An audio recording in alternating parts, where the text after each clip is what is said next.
Well, good afternoon. I think we'll go ahead and get started, and appreciate folks might still be joining in, and I'll talk slow, just let a few more join before we get to the meat of the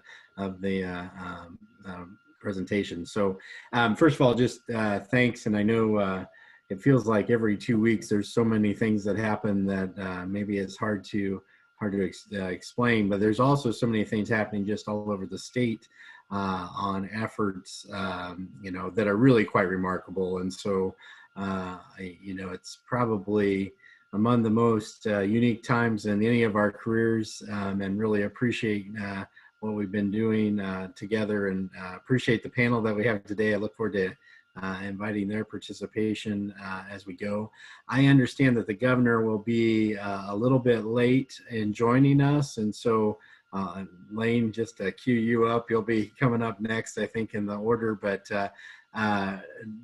there's a few things that are happening, a lot of different questions. Obviously, in the last couple weeks, we've seen the White House weigh in to school opening. We've seen what I would call kind of a pushback across the country to that, opening. I do not view the opening of schools as a political exercise. I do not view masks as a political exercise. I believe that what we have to do is be able to step up and do what we believe to be right in ensuring that students and staff and everything is done in the safest ways that we know how, and really appreciate the very hard work that's been going on across the state to that very effort. And so I want to go ahead and first of all, I guess we released information, I guess what I called a soft release of information of our latest guidance just last week. And really want to move us kind of forward into that theme of what reopening schools looks like underneath launch. I'm going to turn it over to Lane Carr to kind of walk us through that. I don't know if we've got the kind of very final release of that done yet, but we're coming up on that, where we'll have that up on our website. But really a lot of appreciation to Lane and his leadership on this particular work, and a lot of folks really just across the agency. Somebody who never gets on the screen here somehow, because she's worked it out to where she's working in the background, is Zainab Rita, and Zainab's done a great job too. I just want to give her a little credit as we're going. And by the way, Drew Worster actually is in the background doing technology things too. So Lane, I'm going to turn it over to you to give us a little bit of a rundown of where we're at on our latest work. You bet. Thanks, Commissioner, and thank you all for joining this afternoon. So I was actually going to also echo the commissioners, just thanks to you all, and thanks for the partnership in this time, and thanks to all of our partners that have helped make these guidelines and guiding principles that we've been putting out ready for you. And as the commissioner mentioned, it was a soft release last week. You'll see there was a watermark. Over the last couple of days, we've been receiving just some slight tweaks and slight clarifications, and actually some really important clarifications from some of our partners. So we're really thankful for that.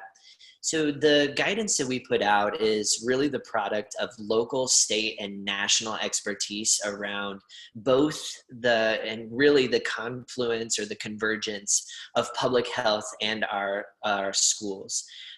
We've had a lot of opportunity to get input and review from our local public health agencies or departments, from our educators, and then significant review from the Department of Health and Human Services and our partners there, as well as local public health. So it's multiple iterations, and really all surrounding these 5 core principles that guide our work and should guide our reentry. And I think the key one that I really want to emphasize is first, this safety first, and leveraging science and data, as the commissioner mentioned. And it is unfortunate that it has become such a politicized event, but we really just are focused on making sure that all of our communities are safe, our students, our educators, our teachers, our principals, and then our communities. We can go to the next slide. I also want to just add that really where this guidance that was shared out with superintendents and both public and non-public superintendents this last week really falls in that second level around the identify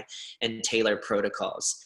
Yeah, where that mouse is right now. And surrounding all of that are these supporting considerations, which are on our Launch Nebraska or Launch NE website. So I just encourage you to think about this as an ever evolving, ever revolving process of analyzing the risk in conjunction with local public health, right? Working really closely with the local public health department, looking at the specific guidelines that follow that color-coded system, and developing a plan and reviewing and communicating all throughout there. And those 5 consideration documents are really helpful. They're posed in the form of questions that I think can really push your thinking. We can go to the next slide. On this next slide, you'll see our leveled guidance here. So this is cleaned up again, just from, it's even just made a little bit formatted differently. And I wanted to just share with you some high level on this. So the green is really what we're categorizing as the new normal.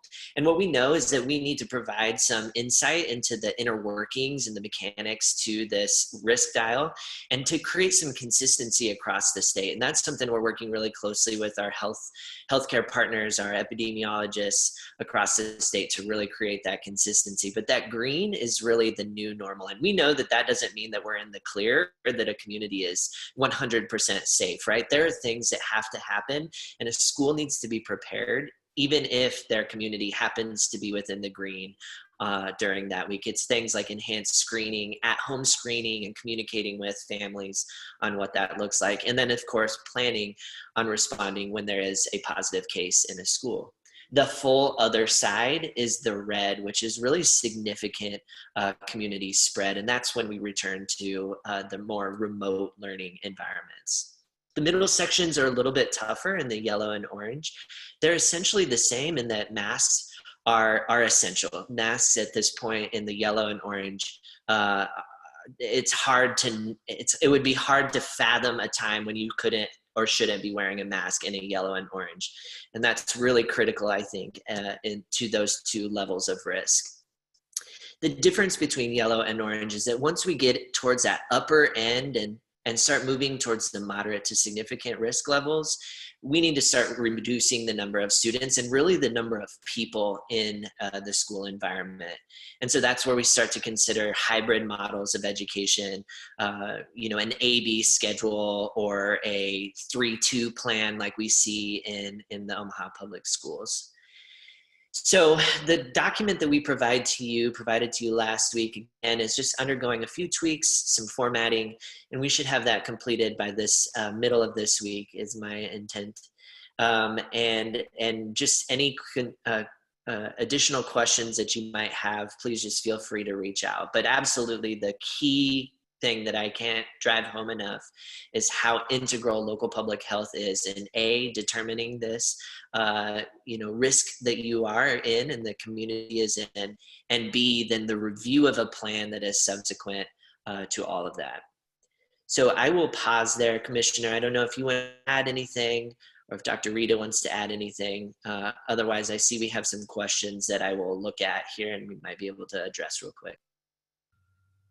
Yeah, Lane, why don't you go ahead and take a couple of those questions, and then I will. I think the governor's on. I'm going to make sure that we can get him as a panelist. So there's a good question in here about, are we to assume that we will need waivers this year? So, Commissioner, I don't know if you want to kind of address that one. We are working on some guidance around attendance and some guidance around human capital considerations. So things like substitutes, things like alternative certifications and provisional certifications and things like that. And incorporated in that is some discussion around instructional units and instructional time. So those are things that we're still working out. But we have, I would turn you to the Rule 62 declaratory order, which really speaks about and really talks about the flexibility and the innovation that we're going to hope to see and that we're expecting we're going to need to see this year. Any other thoughts on that question, Commissioner, about waivers? Yeah, no, I think you're entirely right. And so we're obviously in a position of trying to work with every district in the best way that we can. We're going to continue to offer that flexibility, and Lane's right, and looking at the Rule 62 petition, and the order that was given has given us that flexibility to do some of that work. So again, there's always something new that pops up, and we'll be addressing it as we best can. But I think generally, what Lane mentioned already is exactly the direction that we think we'll be going. There was a question about how schools could find out what their specific color code is. Would you suggest that our schools just reach out to their local public health department? At this point, most, if not all, of the local public health departments have those posted on their websites, correct? Yeah, I believe so, but there's probably a little bit of a refinement in how local public health are going to be working and communicating on those fronts. And I know we probably have some of those folks on today. And I just, as an example, and I hadn't taken the chance to look at it yet, but the Panhandle, Ken Mingle, out in the Panhandle has really developed kind of an approach that goes county by county and even community by community. And I know there's still some efforts to kind of refine how that works, but we'll see how that continues to go, and we'll be working with public health to make sure it's being communicated and it's working for you. So appreciate kind of staying tuned for some of that work and being attentive to it. So, hey, Lane, I did notice the governor is now able to be with us, and I'm not sure how long he's able to be with us. So I want to give him a little chance. Governor, we were just walking through a little bit of the guidance as we did the release and press conference last week, and a little bit of refinements on that as we enter into this week now. But thanks for joining, and I'll turn the floor over to you for your comments. Great. Well, hey, thank you very much, Commissioner. I appreciate it. And thanks, everybody, for being on the call and all the work you've done to be able to help manage through the pandemic and continue to make sure kids are getting educated, they're getting their nutritional needs met, that you're working on ways to be able to be innovative and continue these things. And that's going to, frankly, be required of us to continue to do that as we look into this fall. And, as the Commissioner said, we had the press conference last week to talk about that, and it's something that we're going to continue to do for the next several weeks as we have this lead up to schools, having kids back in the classrooms. As the Commissioner and I said, really is our expectations that schools will have kids back in the classrooms this fall. It's not going to look like it did last year. There's going to have to be different rules, and really almost on a building by building type basis, depending on what your ability to manage with social distancing. For example, the same rules that apply to everything else apply for our schools. If you can keep kids 6 feet apart, well, then there's less of a need to be able to worry about things like masks. But if they're going to be closer than 6 feet, then, a mask is going to be a really good way to be able to slow this down. In fact, there's lots of great evidence about how masks can work, especially when both parties are being masked. So it's definitely something that we can manage through. And then, of course, helping out with everything else with regard to, making sure kids are washing their hands, trying to cohort kids so that the kids aren't moving back and forth, avoiding kind of the big chances where kids could be, all together at once and that sort of thing. And that's going to be a lot of work to be able to manage all that. But I think it is absolutely doable. So I appreciate all your work along those lines of trying to figure out what those plans are going to look like as we head into school this fall. From the state level right now, we have been continuing to manage this with regard to the pandemic, continue to promote people doing all the same things we just talked about as far as keep people 6 feet of distance when you're out in public, wear a mask. If you can't do that, wash your hands often. If you see a restaurant or a bar, if you're going into one, you're just crowded, go to a different one, that kind of stuff. That's really what we want people to do to continue to help manage this, as well as our directed health measures that are out there. We're currently in phase 3. We came into phase 3 June 22nd for most of the state. The 4 counties that were not in phase 3 on June 22nd were Hall, Hamilton, Merrick, and Dakota. They all joined the state in phase 3 on July 6th. And now, actually, we just made the announcement that one of our public health districts, Loop Basin, will be moving into phase 4, which opens up some more of the capacity on gatherings and puts a lot of the guidance that we have in the DHMs into guidance rather than being a part of the directed health measure. But that's the only one of our 19 right now. It isn't that. And that's because the public health director felt like they were able to do that. Again, a lot of rural counties there, lots of ability to be able to do social distancing. So we're comfortable with being able to move Loop Basin into that phase 4. Just generally what we've seen with regard to our hospitalizations is we've reached our peak hospitalizations on May 27th. At that time, it was 232 people in the hospital with coronavirus. We got down as low as 96 last week. Over the weekend, we popped back up a little bit to 121 folks in the hospital. But again, just broadly speaking, we've still got tremendous capacity with regard to our hospital system. 38% of our hospital beds are available, 42% of our ICU beds are available, and 78% of our ventilators are available. So we still continue to see, broad hospital capacity, and this is something that I track on a daily basis. And then just in general, while we have seen a few more cases in both Omaha and Lincoln, it is something where, again, we also track kind of the positivity rate to see if there's a trend. We had some higher positivity rates, for example, in Omaha on Friday or Saturday, and then Sunday it dropped down from, I think we had a day where we had 9%, then dropped down to 6% and 4%. So it is something that we continue to monitor to make sure we don't see a trend there, that we see increasing positivity rates. And we are doing more testing. So, for example, we also had 5,000 tests come back over the weekend on Saturday, I think it was, and either Friday or Saturday. And that's set a new record for us for the number of tests that have come back in a day. Right now, last week we got about 22,000 tests that came back, and about 11,000 of those were Test Nebraska tests. So we continue to encourage people to sign up for testnebraska.com and talk to them about making sure that if they have been exposed or have a reason, and frankly, anybody who wants to go get tested right now can go get tested.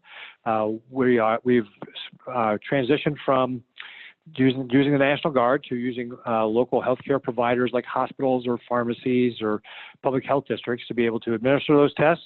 And so we've got that spread out all across the state. And in Omaha and Lincoln, we have now 6 days a week. We're going to have 1,200 testing slots in Omaha and 500 testing slots a day in Lincoln, 6 days a week for both. So we'll have lots of scheduling opportunities there. So again, continuing to make sure that we got that robust testing capacity, contact tracing, that's the blocking and tackling of epidemiology, and that's what we're continuing to focus on.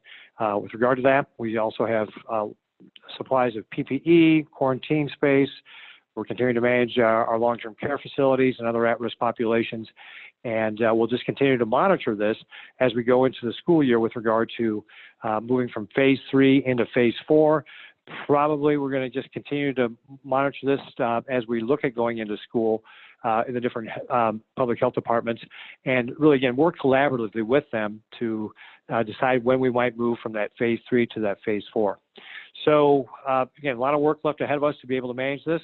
As I mentioned, we're going to continue to be talking about coming back to school this fall. Tomorrow we'll have a press conference at 1 p.m. where we have President Ted Carter there talking about the University of Nebraska system. We're having conversations with all of higher education about how we can assist them in preparing their needs for getting their students back in their classrooms this fall. And again, it won't look like it did last year, but I think it's something that is absolutely manageable and will just require us to put some thought and effort and energy into how we can make sure we can manage this in a way to make sure that we're slowing the spread of the virus at every step. So with that, Commissioner, I don't know if you want to go to questions and answers. You want me to just hang on to the end to take questions, but it's whatever you would like to do. Yeah, we definitely will have a few questions, I think, pop up. I think I might kind of proceed a couple of topics, Governor, that we can listen for. We've got presenters from schools, and that'll probably talk a little bit about their plans. I know one thing you and I have chatted about is just about, ensuring that the safety of teachers in the workplace is part of that. So maybe at the end, we can kind of wrap up with a little bit of the conversation of some of the next steps we anticipate. So just thanks for your willingness to be engaged in this call, but just generally for the ability to engage with you on a regular basis. And I know folks have a ability to put some questions into the system, and you're welcome to do that. And we'll kind of gauge that as we go. So, all right. I'm here till 5 o'clock. All right, very good. Thanks. Yeah, that was my next question for you, I guess, is that all right? So we'll make that work. Um, so we have a few, and I guess our comments from the field as we've kind of started a call, but we have uh, Dr. Grover from Grand Island Public Schools, Dr. Tui from Nelson Mandela Schools, and I'm hoping I'm not going to mess up your name, Heather, but Dr. Nebezniak. Do I have it anywhere close? Yeah. And then Stephanie, and I probably messed up your name too, because I always look at these going, I think it's Kazor, but I'm not 100%. No. Yeah. You tell me, right? You'll correct me. So anyway, thanks everyone. By the way, you call me Blomstead or whatever. I get called a lot worse. So, but I'm going to turn it over, I think, first to Dr. Grover for a little bit overview of her efforts. So. All right, thank you so much, Commissioner, and certainly for the reopening plan from NDE. We certainly appreciate having that as we continue to make our plans here. So in Grand Island Public Schools, we have released what we're calling our GIPS Reimagine plan for the upcoming school year. Just to give a little bit of a context, we did work through with our pandemic team along with our pandemic design teams. Our design teams consisted of about 147 of our staff members, which included teachers, our union presidents, secretaries, nurses, just a number of different stakeholders across our organization to help us think through the plan. We've definitely landed on some beliefs that we understand that safety is critical for us. But we also want to take into account that no matter the modality, that we should have high quality instruction for our students, as well as we're keeping our graduate profile front and center. We realize that after the pandemic that our students are still going to have to answer to the requirements of being college and career ready. So as we work with a number of organizations across the state, of course, we've looked at the Launch Nebraska, our ESU 10, along with information from the governor and just our Central District Health Department. So many people giving us guidance about how to move forward. We also took the opportunity, if you're following me on the slides, I'm on slide 5. We took the opportunity to survey our parents and to get some input from them, because it's critical during this time that we partner with our parents. And over 75% of our parents indicated they were ready for their children to return. They felt, safe about them returning to school. We did have about 16 or 17% that said that they prefer to have their students educated online during these times. But I think what was so eye-opening to us is that about 30% of our parents said that when we close schools, it impacts their ability to stay employed. And another 27% said that there is no one at home to help their students with e-learning. So that equity factor is huge for us. And so without a doubt, we had to figure out how do we open our schools during this pandemic. And so what we've done within our GIPS Reimagine model, we're taking into account that as we open school, we know we have to be flexible and we have to be prepared to pivot. So we have established 3 different models for the upcoming school year built within the GIPS Reimagine. And so I'm on slide 7 now. Thank you. And so you can see here on the screen, we're hoping to start with our GIPS Reimagine model. This means that we will have majority of our students served on site, and we have given our parents a choice if they want to enroll into our virtual school. I'll start talking about that model. And, in Grand Island, we were a hot spot back in the spring, but we have worked so hard as a community. I'm very proud of how we've been able to slow the spread of the virus here. So hopefully we can keep that going as a community. But if we need to pivot at any given time, we've already built our GIPS Select or remote models. So I want to talk about some key components that we have built within our GIPS Reimagining for opening this fall. I was listening to the governor. I was getting a little nervous because I want to make sure I've met all of his requirements. We do plan to cohort all of our students. We will make sure that they have designated spots that they arrive to and that they stay with their cohort throughout the day. In terms of social distancing, we don't feel like we'll be able to reach that 6 feet apart. We have asked our teachers to take out everything out of their classroom that's not district or related furniture so we can clear the floor space. And so with that being said, we are requiring face coverings. We feel like we could reach that 3 feet apart. Daily screenings will be conducted. All of our staff members within Grand Island Public Schools, we have purchased a thermometer for all of them so that our students will have temperature checks at least once a day. We will also provide a daily screening protocol for the parents so that they can be a part of checking them even before they arrive to school. We have aggressive hand washing schedules that will require hand washing at least every 2 hours, or using hand sanitizer. It should naturally happen during those transitions, but if not, then the teachers have the flexibility to build that into their schedule. Of course, all the enhanced cleanup protocols that you would expect. And a big part of our key components is minimizing the guests that are on our campus. So this year we will not be having parent-teacher conferences, open houses. Any guests that are on our site, they have to have an appointment or a schedule. As far as transportation is concerned, we are going to have to double our routes this year by reducing the number of students that are on our bus. They must be registered for transportation. That's going to be new because we will have assigned seats. We will also have a paraprofessional that will be assigned to help with the screening processes, as well as keep the students within their face coverings, as well as honoring the social distancing requirements on the bus.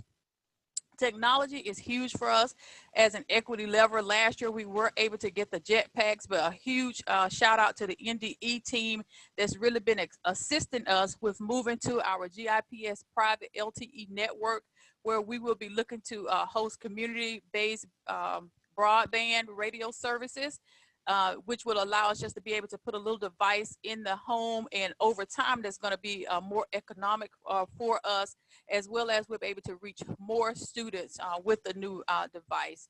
So I want to talk a little bit about our virtual school. This is all new for us. So with our parents, and we closed that application out today. So we have about 13% of our families who have said that they prefer to have virtual school. And it's interesting to see that about 75% of those, it includes someone with an existing health condition in their home, or even a student have one. And so the students, they were able to make that request with their families, and it's going to mirror the classes on site. We have about 600 or more elementary students that are signed up for this, and so we are going to be hiring an administrator to run our virtual school. Within the virtual school, they will have Zoom classes or distance learning, and we could even use Edmentum at the high school. But the goal is to make sure that our teachers, that they are dedicated to our virtual school. We don't want to overwhelm our teachers and kind of have them teaching, you know, a lot of their time in both spaces. So if you're in the elementary level, you'll be dedicated, assigned to the virtual school. When it gets to the middle school and the high school, it could be a little bit of a combination of both, but we're working now this week to go ahead and match up our teachers. We did put a survey out to our teachers, and so proud of the teachers in Grand Island. About 40% of our teachers said that they were willing to do either or. It didn't matter if we needed them on site or if we needed them online, they would do that. We did have about 40 teachers or so who said they needed to be at home, so we are working with their placements. So just quickly, if things are in a situation where we need to pivot, we have created our GIPS Select, and we will only have a select students that will be in our buildings, and this would take up about 25 to 30% of capacity.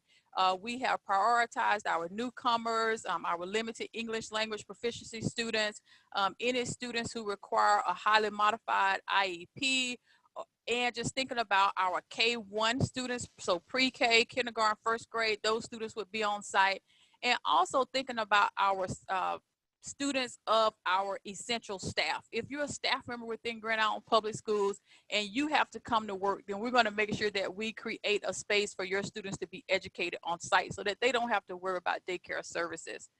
And some of the major safety differences, everything will be just tighter at that point. Of course, the social distancing would have to be at the 6 feet apart, along with the mask. We would certainly have smaller groups and potentially a calendar change at that point. And of course, we know GIPS remote would be back like we were in the spring, but just a lot of different changes to how we have tightened protocols in terms of grading schedules and so forth to make it a even more effective experience for our students. So that is a quick highlight of Grand Island Public Schools and where we're headed. Our entire plan is available on our website. And again, just grateful to all of our staff members in Grand Island Public Schools, along with our doctors, our community, our business folks working hand in hand with us to try to do the best we can to get our kids back in the buildings. And however we start, we want to start knowing that we can continue to give them a high quality education. So thanks, Dr. Grover. And maybe I might go to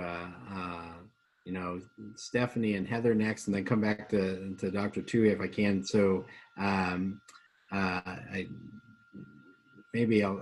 ask if Heather can go ahead and go, and then Stephanie, and then we'll do that order. Sorry not to give you or mess up the order as it was here. So, so Heather, you want to talk a little bit about ORD and kind of how things are going in your perspective? Perfect. I'm happy to. We are a little bit different, even though we're just a little bit north of our friends from Grand Island GPS. We have a very different narrative in our community because we've had low COVID incidences in our community. We are also part of the Loop Basin Health Department, so we will be one of the first to be, or the first to be moving to phase 4. But it's important that because we are very concentrated in our community, that we still do our job to help mitigate the risk to keep COVID from coming into our community and from spreading, because we are very homogeneous in our community in the fact that we all shop at the same places, go to the same places. And so we want to make sure that we're doing our part here at school as we bring our kids back together. So part of our process that we did is we started with the information gathering. So we looked at information from NSAA, NERCSA, the American Academy of Pediatrics, NSEA, local health departments, and we put all the information together. And then we started going through that. We have a reopening committee, which is gathered from stakeholders in our community, medical professional, a wide variety of staff members and our administration team.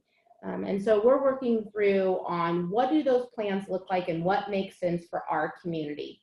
And we took all those plans together and we found consistent themes between them. And if they were cohesive across the board, we took that guidance. If their guidance had some discrepancies, those are the ones that we highlighted to try to figure out what would that look like here at ORD Public Schools and in the community of ORD.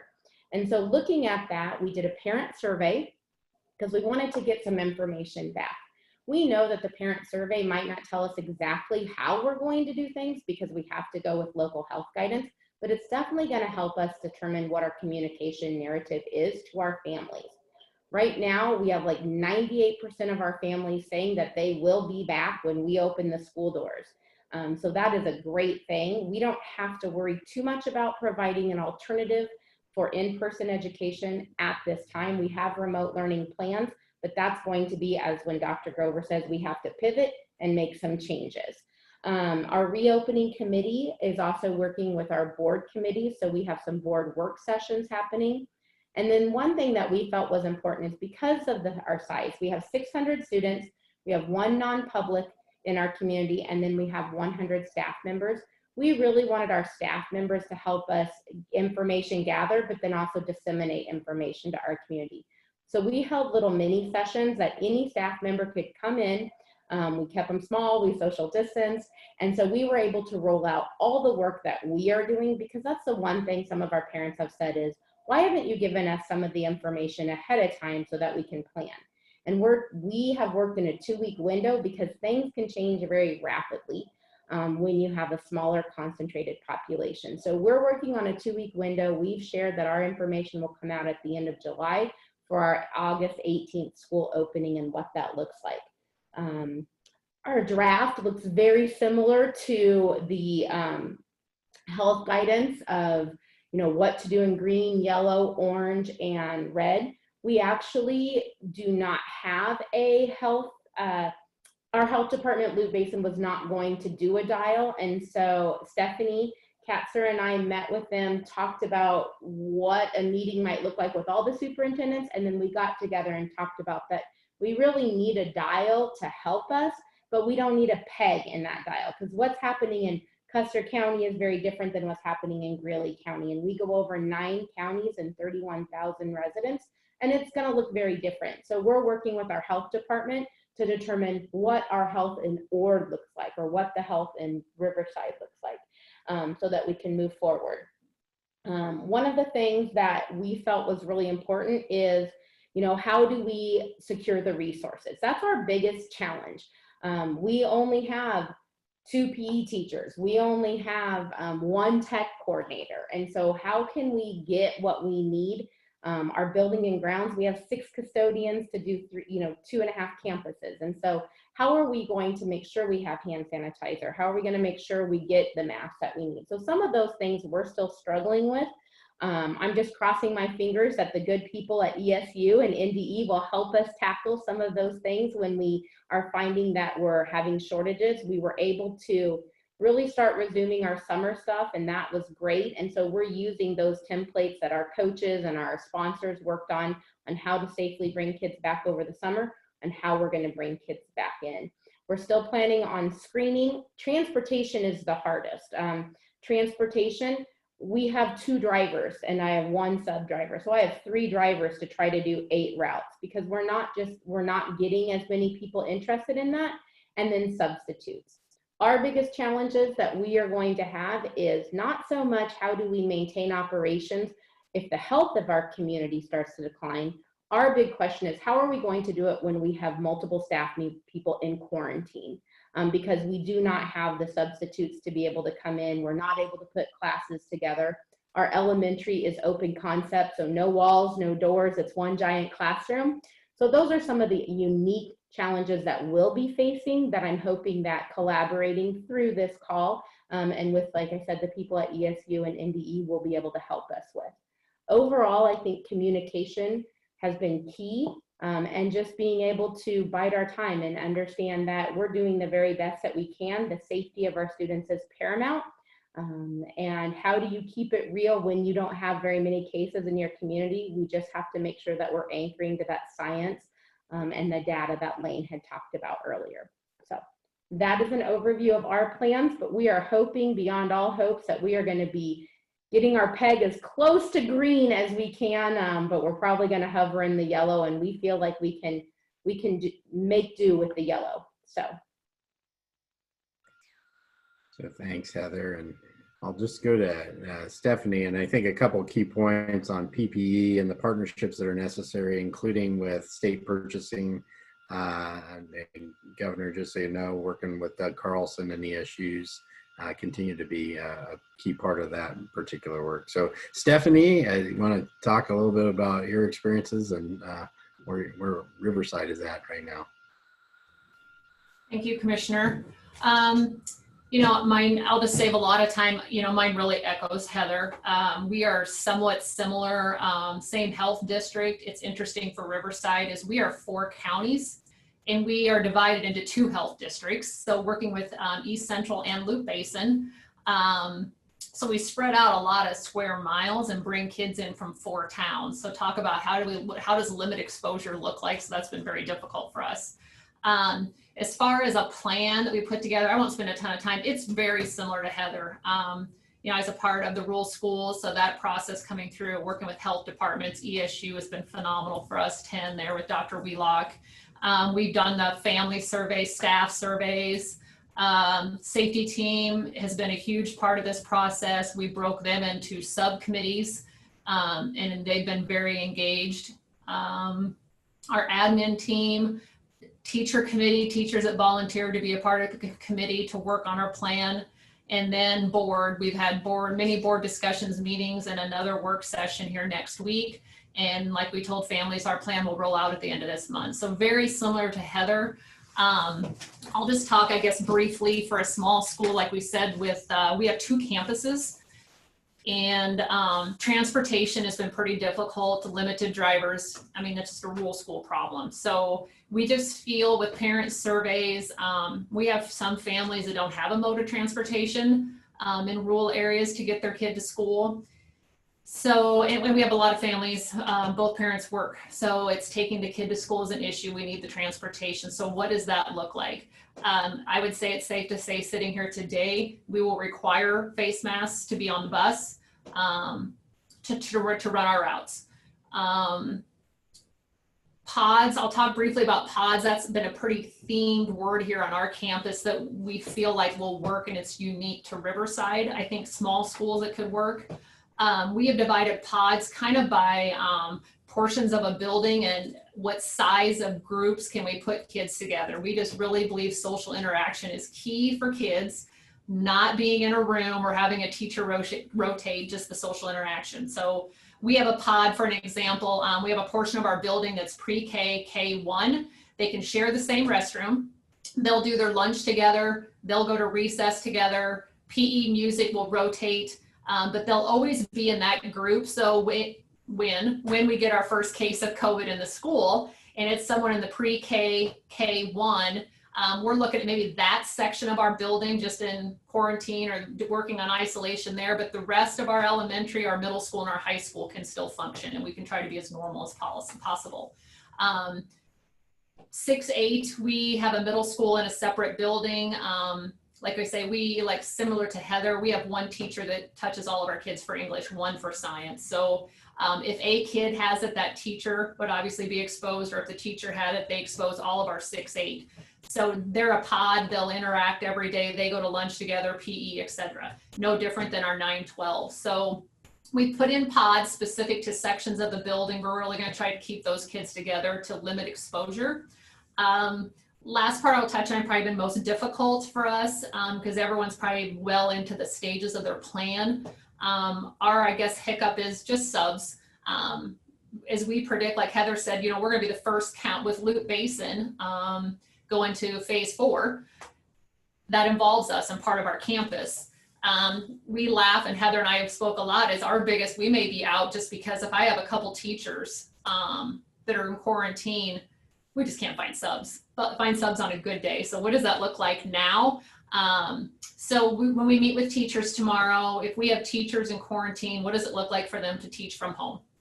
And so that's our next step on what that could look like. And then who sits in the room to kind of help monitor here, but the teaching is happening from the teacher at home that's in quarantine. So basically transportation, kind of the pods thing that is unique to us here at Riverside, and subs, you know, but overall, and like we say, we'll figure it out. That's why we're here. Do the best that we can to be here for our kids, for the safety of our kids and our families. We got to figure out what works for us. And just so grateful for your guidance, our ESUs, the health department, just all together and learning from each other.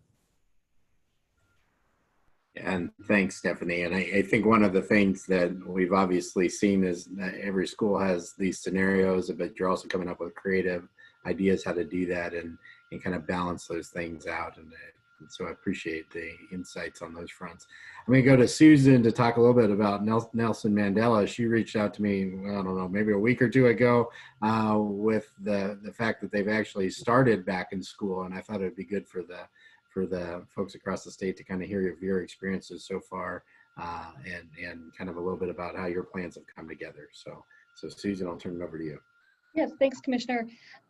So we're actually a year-round school, so we have not concluded our 2019-20 school year, and our last day is Friday, and it has always been Friday. And so when things started opening up for the summer learning and some of the sports, we thought it was important to get our children back, and we are a small K-5 school, actually pre-K through 5. And we're a private school. A lot of people think we're part of Oklahoma schools, but we're not. So we created a plan very quickly. We pulled together our community and parents and teachers to come up with our safety plan and our plan to return. And then we gave parents the option. They could either stay online or they could return face-to-face. And 45% of our families decided to come back face-to-face. And we felt this was a great opportunity for the month of July to test out some of these things we had in our safety plan to see what worked and what still needed to be edited before we came back full force in August. And we knew we were going to do screenings at the car and not let kids just come into the building and screen them. We wanted to make sure a child was screened and did not pass a screening, that the parent was still there to take them home and to prevent kids who were sick coming into the building. We've gotten that down to a 25-second screening. We ask the 6 questions, we take the temperature, and we also do a smell test. So we put cotton balls with essential oils, and we have a control cotton ball and a scented cotton ball. The kids have to smell those and let us know if they can smell them or not.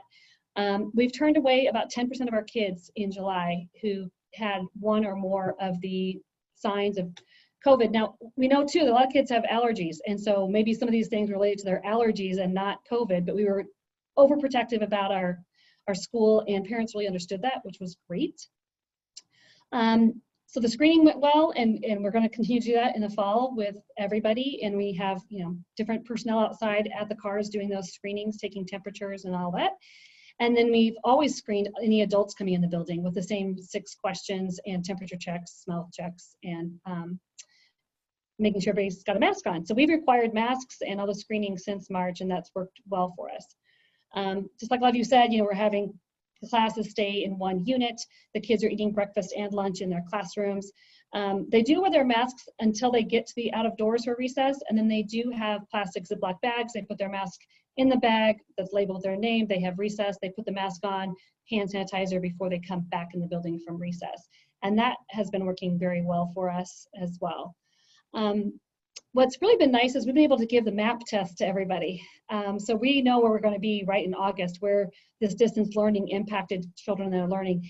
And then even children families who chose not to come back here in July, we had appointments set up, and we've been having them be screened in a separate space of the building. So we're going to have about 85% of all of our children will have been MAP tested before we get back in August. And we feel like that way we can hit the ground running.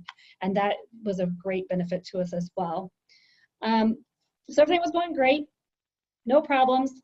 And then last Thursday hit, and we had a teacher who tested positive for COVID, which some of you may have seen on the news because, of course, somebody called the news about it. That's the unfortunate part. Now, we followed our safety plan and did everything we said we were going to do. We closed down the classroom. We told the children to stay home it happened on Thursday, stay home Friday, and the weekend, return today. We had our cleaning company come out and do the deep clean of not just that classroom, but the entire hallway, the bathrooms, the lounge, everything. And asked parents to monitor for symptoms for 72 hours before the children returned to school. That all went well, and I think that the teacher's input was that she never took off her mask in the classroom when she was closer than 6 feet to the kiddos, and felt that she maintained that protocol, and the kids had their masks on in the classroom. There are no more than 10 children in any classroom, so we were able to social distance, but we wanted to follow our safety plan, and so we felt confident that that was okay. We have not had any further reports of COVID from that cohort. So we think it worked. Everything we hear, I met with Emmanuel Hospital today to talk about more items like that, and if both parties are wearing the mask, that's our safest way to interact. So we are requiring the mask. We did give every child 2 cloth masks, and we'll give another one in the fall, so they'll all have at least 3. And then we do have disposable masks that we hand out as well. So my lesson learned, we communicated with all the people who were in the building, that 45% who were in attendance. We communicated to every family what happened. We did not communicate with our digital learning families, and that's where we got bit, because we should have. We should have told everybody what happened. Our thought was, well, it doesn't matter. They're not here, so they don't need to know about this stuff. It's not our priority. And we've learned a great lesson, and we are going to change that moving forward. So, people thought we had something to hide, and we intentionally weren't telling people. It was like, no, our priority was informing the families who were in the building. So that was a misstep. We've corrected it. We sent out a letter to parents today, let them know that. My question is, what is our role and responsibility as schools in reporting if it's a teacher, or if it's a child, or if it's a staff member? Is there going to be some kind of common repository for sharing this information? Is it going to be localized by your local health department, or is it going to be statewide? And I guess that was just one of the things that came up when I called the Douglas County Health Department to talk about this. They said they didn't really have a plan yet for schools. So I'm sure that's in the works. I don't know if you need our input on that, but that was that's the other question we have, and not unlike anybody else's about what we're going to do about substitutes if we can't find people who want to come in, because most of our subs are retired teachers who are in the vulnerable category and wouldn't want to come back. Yeah, and thanks, Susan. And it's a couple different points that I really appreciate you bringing up. I mean, number one, I think there was a question in the Q&A portion about kind of whose responsibility is it as it relates to those positive cases when they're identified within it. And I think our conversations with local health have been largely, hey, look, they're going to come in and do some of that particular work. Your experience is a good one, and I think one that we can kind of take back. I know we've got some local health folks on here, so we'll kind of have to gather that back up. But I think it's a great real example of how that worked. And also your point about who else to communicate with. And I think that's going to be a challenge as we do have positive cases, that, you know, there is the expectations of privacy around some of that data, yet at the same point, probably expectations for the broader set of community and folks within a school to know. So a couple challenges I think you identify that I do really appreciate hearing about. I don't have any answers, so we'll go back to that side of it. But and I will say I have a young team, and I think they follow all the protocols at school. We can't control what people do outside of school time. Yeah, no, and I think that's going to be part of our challenge too. So I'm going to just sake of time turn over to Melissa Wheelock, and thanks, Melissa, for joining. I know actually in talks about masks and other things, ESUs have done a remarkable job of thinking through and helping figure out how to get those supplies out there. So I'll turn it over to Melissa for an update from the ESU perspective. Thank you. I'll be very brief in my comments today. Speaking on behalf of ESUs across Nebraska, we've certainly valued our relationships with our member schools and with NDE and with our governor as we work through this together for the well-being of all of our students. One of our biggest questions right now is on the mask through the state purchasing program. Those were ordered a week ago, so in the timeline that they have given us, we anticipate they'll be here within 1 to 2 weeks. In speaking to state purchasing, they think 200,000 masks will be arriving sometime this week, and then the following week, over 1 million masks will be arriving. So our goal is when they come to get those delivered and out to the schools as soon as possible. That's our hope and our wish, but with that being said, they are coming from China. So we're talking about pivoting today. That may occur, but right now we're planning on them coming within 1 to 2 weeks at that time. The other question is with the hand sanitizer, we're very thankful for the generosity of the UNL Innovation Lab. And there are some questions about dispensers for the hand sanitizer that they're able to make on the Innovation Campus. When more information becomes available, we will let you know. Those will be available for purchases by the school districts. They can be placed at major entrances. The cost will be $145 for each one of those dispensers, and when we get more information on that, they think they can make about 200 a day when they're in full production, and they think they could have them out as soon as August 3rd.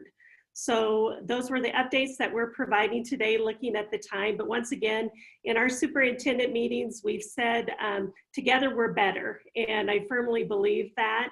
And we are working together on this for the well-being of our students. So we're so thankful for that. So thank you for working together with all of us.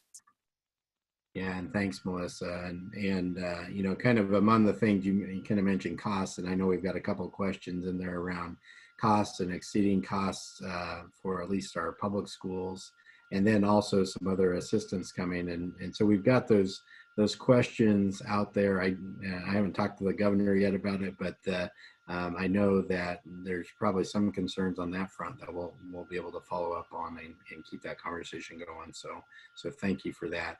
I'm gonna turn to our last and certainly not least a couple more of our conversations from the department side, and Dr. Jolene Palmer's on with us as well to talk a little bit about I know questions we've had about fire drill requirements and regulations around now hand sanitizers, because I did see something from the fire marshal on that front. So Jolene, if you give us a quick rundown of those topics. Well, thank you, Commissioner. So anytime you have students in the building or any building, we are in need of following our state mandate, our legislative statute that requires fire drills, tornado drills, and bus evacuation are all three of the drills that are mandated actually by state legislation. The letters or the memos from the state fire marshal's office, if you haven't seen them, we will have them posted on our safety website tomorrow morning so that you can see them. I think they have given us some great opportunities for some adaptations and modifications to the normal requirement in that we can modify as long as every child and every person in the building goes through a fire or evacuation drill within a 3-day period. Once you do your first drill to your last drill, a phasing opportunity. If you're a large district, you might do all first grades or all third grades at one time. You might do odd classroom, well, maybe not odd classrooms, but odd and even numbered classrooms on different days, or maybe one in the morning, one in the afternoon. So they're giving opportunity of doing some phasing so that you're not having all students at all times. I would tell you that if you have your masks and students are wearing masks, it's more likely that you could do a somewhat normal fire drill at any time when most of your students could participate. Just so that you realize, the one thing that is asked in the statute or in the guidance from the state fire marshal is that if you are going to make some adaptations to your normal drill procedures, that you contact your local fire department and or the state fire marshal's office so that you can get approval for that modification, just so that that's in writing and has been approved. That's just the guidance that we have. And so we would ask you to do that. Along with the fire drill requirements came some information about hand sanitizers, and that also will be on our website in the morning. Honestly, I learned a few things when I first read it. I didn't realize that you could only have 5 gallons in one location. And so it's just good protocol to follow to keep our students safe from fires, because as we are finding out, fires are a possibility. So what I would just tell you is I'm hearing, as of today, some more very different ways that schools are going to operate, which kudos to all of you. That escalates the need for fire drills and tornado drills, because our way of life is going to be different. And so students need to learn in those different ways of life how we need them to drill to stay safe. So I encourage you to read the guidance and just be ready to be creative again, and be creative to make it happen. And I appreciate that you're willing to keep our kids as safe as possible. Thanks, Jolene. And I guess I'm gonna see if the governor wants to say anything else. I'll do a quick Administrator Days conference is happening by video conference. Obviously, the NDE Day is on July 29th, and I guess I was going to say our typical gathering, or at least 2 years in a row, by virtual means, and of course NCSA's days are also going on by video conference. But Governor, anything you want to add at the end of this? And we had a jam-packed agenda, so sorry that we didn't get to all the additional questions. So. Not at all, but I just wanted to say, after listening to the different school districts who are talking about their plans, I'm very impressed with the thoughtfulness that everybody's putting into this. So congratulations, everybody. I really think the steps you're taking are prudent and a great way to help make sure that we're giving the best opportunity to all of our students and parents as we go into this fall. Yeah, thanks, Governor, and thanks for that encouragement. And thanks to all the panelists. I know we're at time. You're doing remarkable work, and I know that's not just you, because I guess I would suspect all of your neighbors and everyone in similar circumstances are doing that remarkable work too. So thank you for all the panelists, and we'll do this in a couple more weeks and continue to watch for other updates from the department, and we'll try to answer the questions also that came in as we didn't get to them all today. So thanks everyone. Have a great evening, and we'll see you soon.